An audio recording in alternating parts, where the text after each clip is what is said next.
हाय दोस्तों, एक बार फिर से हाजिर हैं लेके एक छोटी-सी कहानी। दोस्तों, यह कहानी आपको पसंद आए तो लाइक, शेयर और कमेंट अवश्य करें।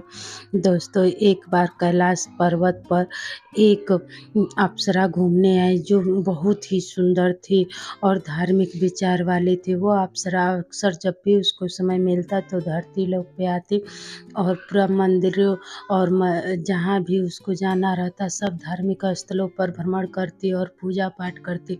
माता पार्वती और प्रभु शिव शंभु भोलेनाथ की परम भक्त थी। वह अप्सरा अक्सर पूजा किया करती थी। एक बार यूं ही उसे मन हुआ कि आज मैं कैलाश पर्वत पर ही जाऊं, लेकिन जब वह कैलाश पर्वत पर गई तो देखी कि वहाँ शिव शंभु भोलेनाथ अकेले ध्यान मगन में बैठे हैं। माता पार्वती कहीं गई हुई थी।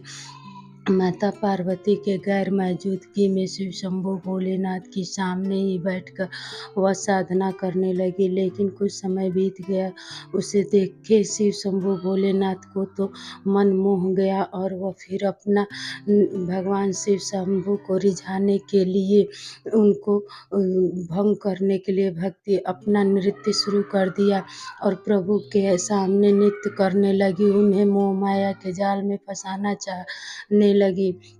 यह वह काफ़ी समय से कर रही थी कि वह प्रभु इतने ध्यान में थे कि उसमें कोई असर नहीं पड़ रहा था, लेकिन वह अप्सरा अपना काम जारी रखी थी।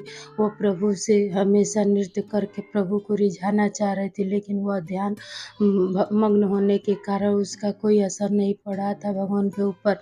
इतने में माता पार्वती वहाँ आ गई और ये सब देखकर वह गुस्से से लाल पीली हो गई और वह तुरंत ही उस अप्सरा को श्राप दे दिया। कहा कि जाओ, तुम अब से मेढकी का रूप धारण कर लोगी। जिस स्वरूप पर तुम्हें इतना घमंड है कि मेरे पति शिव शंभु भोलेनाथ तीनों लोक के स्वामी को तुम रिझाना की कोशिश कर रही हो, अब तुम्हें वह रूप तुमसे छिन जाएगा और हमेशा हमेशा के लिए मेढकी का रूप धारण कर लोगी।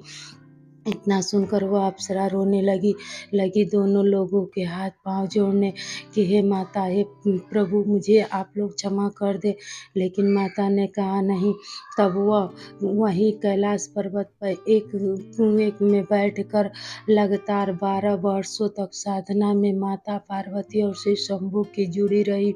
वह प्रत्येक रोज भगवान से हर क्षण यही प्रार्थना कर रही थी कि हे प्रभु, मेरी गलती जो हुई मुझे माफ़ कर दो।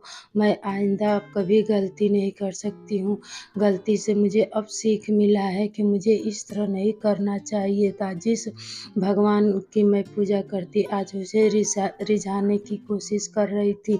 इतना सुनकर 12 बरस जब बीत गए, माता पार्वती ने उसे कहा कि ठीक है, जाओ, मैं तुझे तुम्हारा स्वरूप वापस कर रही हूँ, लेकिन अपनी गलतियों से तुम्हें सीख मिल गई होगी।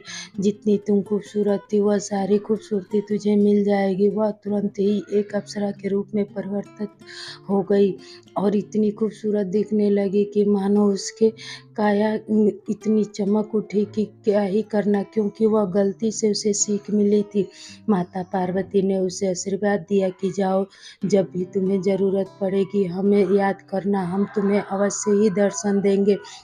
तो माता पार्वती के ऐसे वचन सुनकर वो अपने आप को धन्य हो गई और कही, हे माँ, मुझे माफ़ करना, मुझे पता नहीं था कि मैं किस मोह माया में और कब भटक गई। तो इसलिए माता पार्वती की चरणों में गिर गई और रोने लगी। माँ ने उसे क्षमा कर दिया, क्योंकि माँ का दिल तो माँ ही इतना करुणामय होता है कि क्या कहना। तो दोस्तों, कभी किसी भी मोह माया के लालच में आकर अपनी साधना को बेकार नहीं करना चाहिए। अगर आपसे गलती हो जाए तो इंसान से गलती होती है, लेकिन क्षमा ऊपर वाले देते हैं। वही सच्चा भक्त होता है जो भगवान से अपनी गलती की क्षमा